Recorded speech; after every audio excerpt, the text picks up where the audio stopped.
अस्सलाम वालेकुम दोस्तों, मैं हूं आपका दोस्त आदिल रियाज और इस उम्मीद के साथ कि आप सब लोग भी अल्लाह के फजल से खैरियत से हैं। आज के मौजूद की तरफ चलते हैं। आज हम बात करेंगे वर्ड ऑफेंस की डेफिनेशन और वो कोई भी काम कब ऑफेंस होता है, ऑफेंस गर्दाना जाता है, इस बाबत हम बात करेंगे। रेलिवेंट प्रोविजंस की बात कर लें तो सेक्शन 4 ऑफ CRPC और सेक्शन 345 ऑफ CRPC में लफ्ज़ जुर्म को जो है वो डिफ़ाइन किया गया है। सबसे पहले मीनिंग्स की बात कर लें कि ऑफेंस होता है। Offence means any act or omission which is made punishable by any law which is in force by timing.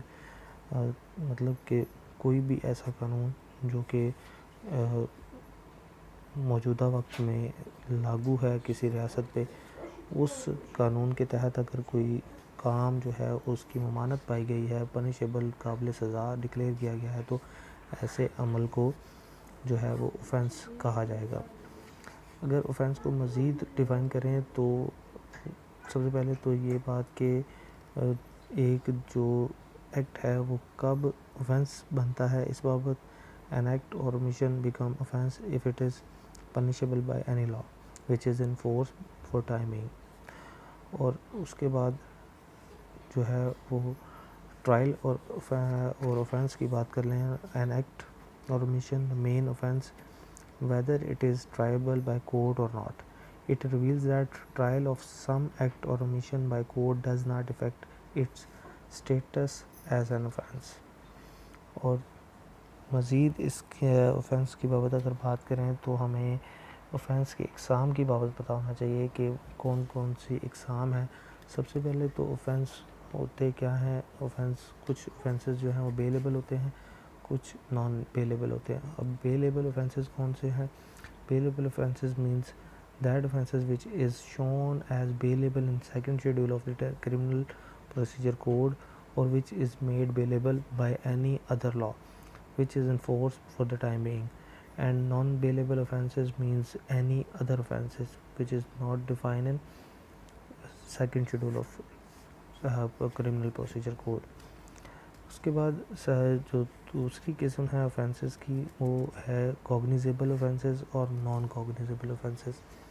Cognizable offences क्या होते हैं? Cognizable offences means that offences for which police officer can arrest without warrant in accordance with second schedule of the criminal procedure code or in accordance with any law which is in force for the time being। जहाँ पे police officer के पास इख्तियार के without warrant किसी शख्स को जो है वो जिसने कमिट किया हो सेकंड शेड्यूल के क्रिमिनल प्रोसीजर कोड का कोई ऑफेंस, उसको अरेस्ट कर सकता है। और इसके बाद नॉन कॉग्निजेबल ऑफेंसेस की बात करें तो नॉन कॉग्निजेबल ऑफेंसेस का मतलब वो ऑफेंसेस हैं जहाँ पुलिस ऑफिसर बगैर वारंट के किसी शख्स को जो है वो अरेस्ट नहीं कर सकता है। इसके बाद तीसरी किस्म अगर हम ऑफेंस की बात करें तो वो है compoundable offences and non compoundable offences. Compoundable offences वो ऑफेंसेस हैं जो कि सेक्शन 345 CRPC में डिफ़ाइन किए गए हैं और जिनमें राज़ीनामा सुलह जो है वो हो सकती है। और इसके अलावा जो ऑफेंसेस सेक्शन 345 CRPC में जो है वो डिफ़ाइन नहीं है वो नॉन कंपाउंडेबल ऑफेंसेस डिक्लेयर होंगे।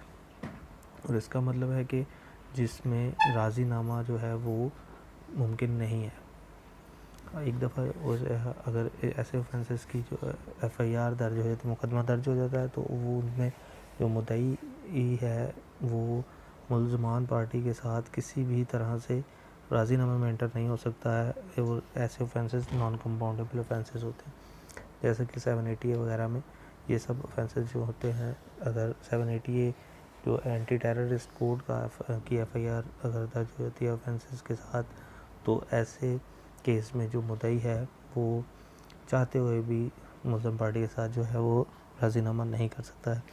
आज के टॉपिक को कंक्लूड करने की तरफ जाएँ तो हम कह सकते हैं कि every offence consist of 2 elements. और पहला एलिमेंट है मेंजेरिया और दूसरा है actus rea. Mens rea means guilty mind and while actus rea means guilty act. उम्मीद करता हूँ आपको आज की न्यूज़ पसंद आई होगी।